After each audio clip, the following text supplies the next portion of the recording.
after making a splash at the Sony press conference here at E3 2015. I've got the guys from Treyarch on the couch to talk about Call of Duty Black Ops 3. Joining me, Jason Blundell and David Vonderhaar from Treyarch. Guys, E3 Black Ops 3, you got big smiles on your faces. You feeling good? It's fantastic. It's great kind of getting on the stage, or Vaughn being on the stage and showing and kind of revealing Black Ops 3 to the public. It's fantastic. Yeah, showing it wide, getting people to get a glimpse of that 4-player co-op campaign, switching between, and we'll take a look at that in a minute. But yeah, Vaughn, you were up on stage yourself, man. Look, this is a really big day for us. 12-year history of the franchise. Call of Duty multiplayer has never been playable on the show floor, so there's a first time for everything, and feels good to be a part of that. The booth looks great. There's a great setup over there. A lot of stations, a lot of hands-on time. Feels good to get the game out in the hands of people. You going to be looking over some shoulders later on today? We have a special arrangement where we can see out over into the thing from up top. It's a little bit like the Truman Show. We can kind of, like overlords, we can look onto the space, you know. That's not sinister at all, given your your world view here in Black Ops 3, guys. It's a dark, twisted future, you know. It is a dark, twisted future. We're jumping right into it here, sort of showing us waiting for team setup. And I want to talk about the 4-player campaign. I mean, cooperative play throughout. It's fantastic. So this is a return to kind of co-op campaign. The last time we did it was World of War. 4-player co-op for the entire campaign. Ground up. Considering about kind of co-op, and it was like, okay, well, as soon as you start thinking about 4 players kind of going through that space, you start thinking about larger spaces. And you start which game are we talking about again? Then Black Ops 3. We had to kind of fundamentally like reconsider our AI system. Oh, 4-player. So the AI is absolutely brand new. It's a brand new system because it has to deal with those multiple players being able to move around there, and then a brand new animation set on top of that. So all the animations are brand new. And then as we did that, we're like, well, we're in there. There's totally different revamped animations, so rather than just kind of that the it's standard, a whole like, new animations. Guy, we've got like different kind of guys there who have different strategies. We have bipedal robots now for the first time, and they have a different strategy. They don't have to worry about self-preservation, so they're not hiding behind the cover, popping up and shooting. They'll walk forward. They'll actually go into formation, so the AI can actually communicate together. Is it still phalanx kind of fucking formations, or if one's charging, kind of link up and connect together. You know, a robot can say, I'm going to charge in a column, because even if you kill the first one, the second one will get you. The second one will keep marching. So, so brand new AI system, the co-op. And then with co-op, it's then about personalization. So, is it still futuristic? The MP's been very strong for MP all this time. It looks like it, co-op as well, so into campaign, which is customizing your weapons. What about the fucking cybercore, these new abilities jump that you can things? see Are they still activated in the clip as well. It's Changing not the really character's sure. look, even now the sex of the character as well, where you're going to be a male or female. And as you go through the campaign, you get more options to kind of customize it so you can have your own personality and decide kind of what kind of soldier you want to be. Never short on ambition, you Treyarch guys, huh? If it's worth doing, do it right, you know? Absolutely, yeah. And I think the customization really comes into play all the more because you have 4 players out there on the field. You don't want everyone having the same guns and the same abilities because the nature of co-op play is you get that diversity. You've got the one. I think one character gets the rocket stepping pack. into different roles, adapting as the battlefield develops. And we're seeing that as they're playing it, right? So, you know, we've got guys on the team who are like, you know, I'm a rusher. So they get the shotgun, they pimp the shotgun out. They then equip cybercore abilities that are very much about kind of proximity and close proximity with guys. Then we have other guys who kind of hang back, you know. In the MP world, that would be campers, and that's a bad thing. But in campaign, it's support, right? So they can move back and shoot guys in the field. As you're seeing, like on the video at the moment, this is one of our kind of more open areas. So rather than the follow guy, I can't fucking find it. This objective. That link should take you straight to it. You want to solve the problem, right? It hasn't. If you go to the schedule and then type on, click on Black Ops 3, that'll take you straight to it. That you can purchase. So I may take that option. I might think that my strategy is a death from above strategy, and hence wall running and double jumping and other techniques are key to my strategy. While another guy might say, no, my strategy is more like detonation and setting traps and doing other things. So Vaughn, when you come into a situation pistols like look this, you're OP as playing a little fuck. They're campaign proper like helping out the guys pistols on the are campaign submachine side. guns. Do you In find fact, yourself by looking at it, actually, I think they all have the jetpack. I think they've kept the jetpack in. For me, it's a different situation, but it really depends on the group. So, what I love about it, on a very personal level, is you would set up. Because he's using it to jump away from explosions. Like you would from a multiplayer point of view, which is to say, hey, if you take this and I take this, we'll be most effective.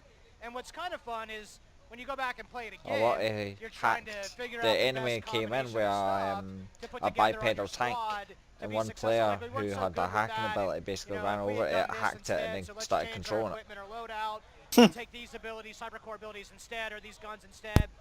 And that's very got a kind of a sandbox Holy vibe shit, to it it. looks It's very hectic as prominent in fuck, like. multiplayer, Yeah. and it's kind of injecting its way into this. And I feel like, you know, that's great because you're putting the universe of multiplayer and a traditional, what would be a traditional campaign experience, and putting those together, bringing them a little closer, makes the game more connected. And you know, I think Just looks like a all of us at rip-off of Treyarch are trying to Titanfall, find a eh? way to do that. And I think Does it's a like, little bit. because we wanted a game that not only you can play through single player and go through, but then also come back with your friends. You know, maybe you've progressed further, but your friends a little bit earlier. You want to be able to come back there and still be having a fun time, you know. And so there's different spaces to explore in different areas where you may not have seen it the first time. So that's by you taking those systems and this AI stuff, you can allow different and new experiences each time you kind of come back and play it.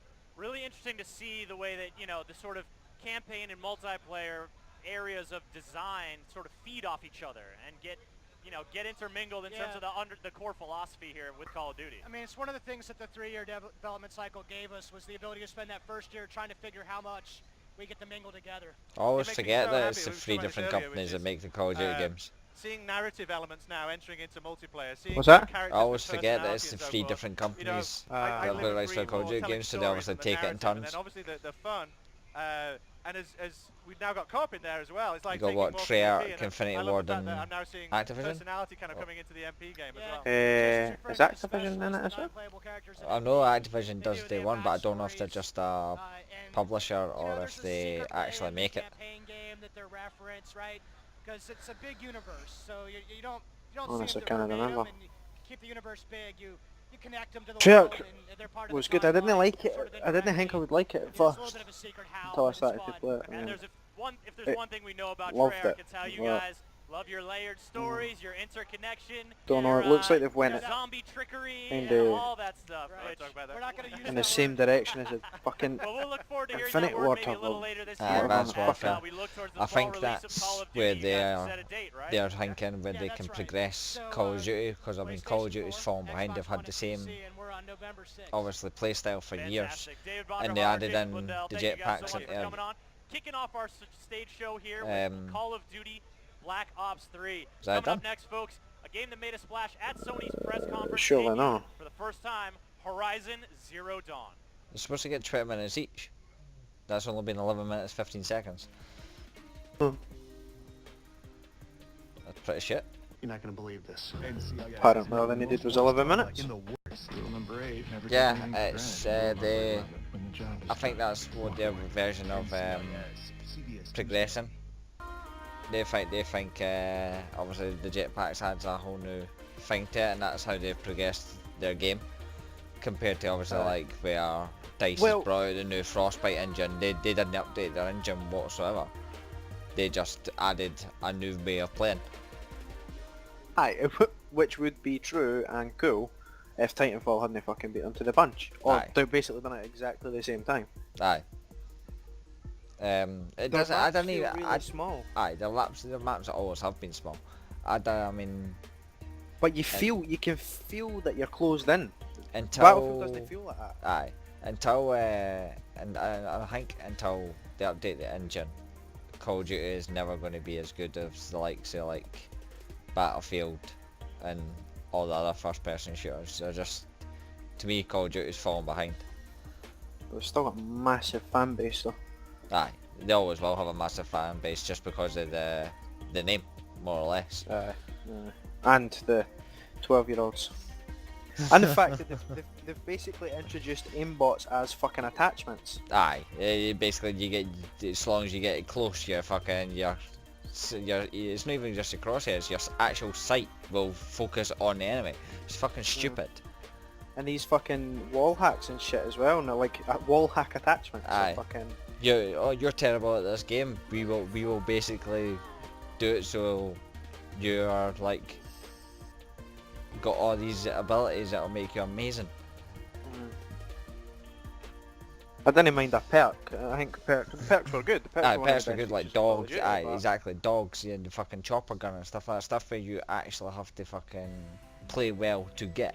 but these fucking attachments constantly on the guns and nah, nah. Aye, Shit. but the things like scavenger and that, the scavenger perk and that, you could pick up Aye, extra aye, ammo. aye. That was good, especially if you lived a long time in it. But now they're like fucking,